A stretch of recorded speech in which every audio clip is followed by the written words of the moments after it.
សាលារៀនជំរាបសួរលោកគ្រូបានជំរាបសួរប្អូនអង្គុយចុះអរគុណលោកគ្រូត្រូវហើយថ្ងៃនេះគ្រូមានកិច្ចការជាក្រុមដាក់ឲ្យប្អូនធ្វើ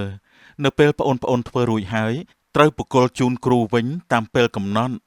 គ្រូតាទីឆ្ងាញ់កាន់តែញ៉ាំកាន់តែជាប់ចានជាកិច្ចការអ្វីដែរទៅលោកគ្រូគ្រូមានគ្រាប់ពូជដំណាំហូបផ្លែ7កញ្ចប់គ្រូនឹងចែកឲ្យប្អូនយកទៅដាំ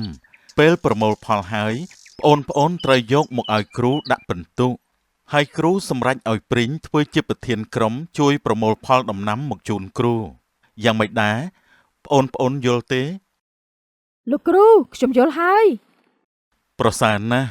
បើអញ្ចឹងប្អូនចេញមកយកម្នាក់មួយកញ្ចប់ទៅចាប់ផ្ដើមពីព្រីងណែប្អូនបាទអរគុណលោកគ្រូអ្នកបន្តទៀតស្វាយណែយកទៅប្អូនអរគុណលោកគ្រូចង់ដឹងដល់ហើយតើខ្ញុំបានក្រក់អ្វីទៅណោះបញ្ញាប់ហើយកញ្ចប់មើលសិនអើយតែនអាយ៉ាជីក្របពោតទេតាប្រសើរណាស់ខ្ញុំបញ្ញាប់យកវាទៅដាំសិនឡែអាយ៉ាខ្ញុំបានក្របសណ្ដែកខ្ញុំបានក្របល្ពៅហើយចុះពួកឯងបានក្របអីខ្ញុំបានក្របល្ងឯខ្ញុំមកបានក្របល្ហុងណាសម្លាញ់ហើយចុះអាក្រូចពោធិ៍សាត់ឯងបានក្របអ្វីគ្នាបានក្របតកួន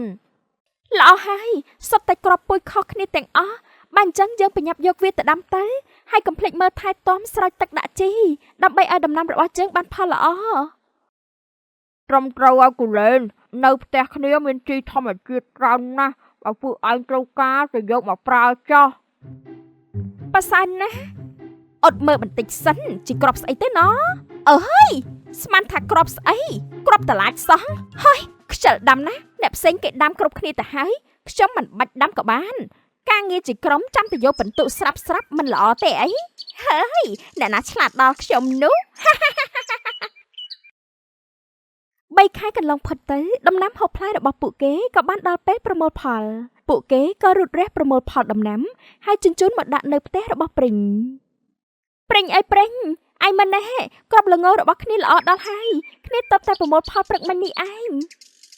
អូហូល្អមែនតើនេះគ្នាចូលរួមត្រេកអរផងណាគូលែនហើយចុះអ្នកផ្សេងទៀតប្រមូលមកអស់ហើយនៅដូចជានៅខ្វះអំបិលហើយនឹងម្ទេសអំបិលឯងកំពុងធ្វើអីហ្នឹងគ្នាកំពុងបេះផ្លែល្ពៅបញ្ញាប់យកទៅដាក់នៅផ្ទះព្រីងត្រូវជញ្ជូនយកទៅជូនលោកគ្រូដាក់បន្ទុកផងណា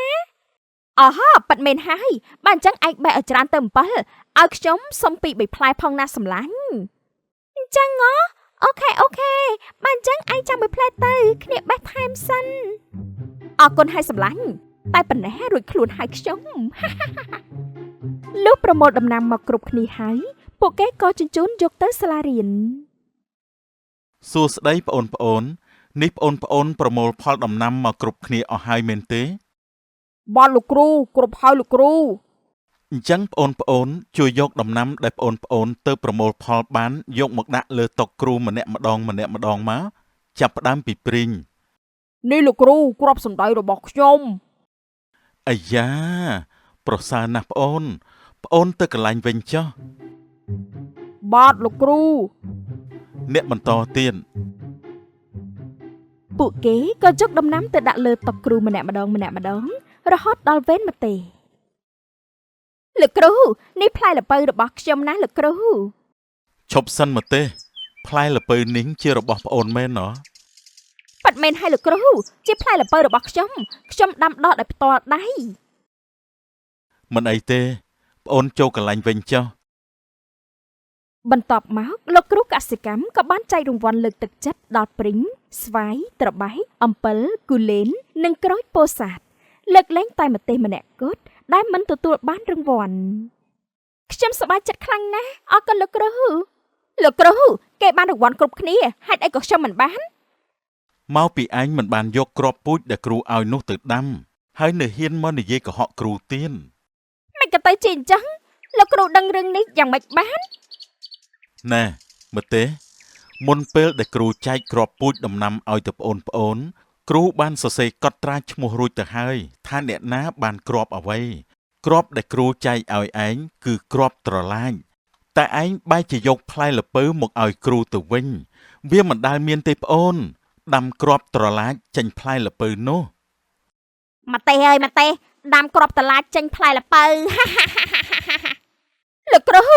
អូយខ្ញុំខុសហើយសូមលោកគ្រូកុំប្រកាន់ខឹងនឹងខ្ញុំអី ម្ទេសលើកក្រោយកុំឲ្យធ្វើអញ្ចឹងទៀតណាប្អូនធ្វើជាមនុស្សត្រូវមានភាពស្មោះត្រង់និងទំនួលខុសត្រូវ យល់ហើយលោកគ្រូខ្ញុំដឹងហើយលោកគ្រូខ្ញុំសន្យាចាប់ពីថ្ងៃនេះទៅមិនឲ្យមានរឿងបែបនេះកើតឡើងទៀតទេខ្ញុំឈប់កិច្ចវេះឈប់ខ្ជិលច្រអូសហើយខ្ញុំនឹងស្ដាប់តាមដំបូន្មានរបស់លោកគ្រូបុគ្គលខ្ជិលច្រអូសមិនអាចទទួលបានលទ្ធផលល្អប្រសើរឡើយមនុស្សមានគុណធម៌តែងប្រកាន់ខ្ជាប់នូវភាពស្មោះត្រង់និងទំនួលខុសត្រូវសូមរងចាំទស្សនាវគ្គបន្ត គ្រូតាទីឆ្ងាញ់កាន់តែញ៉ាំកាន់តែជាប់ចាន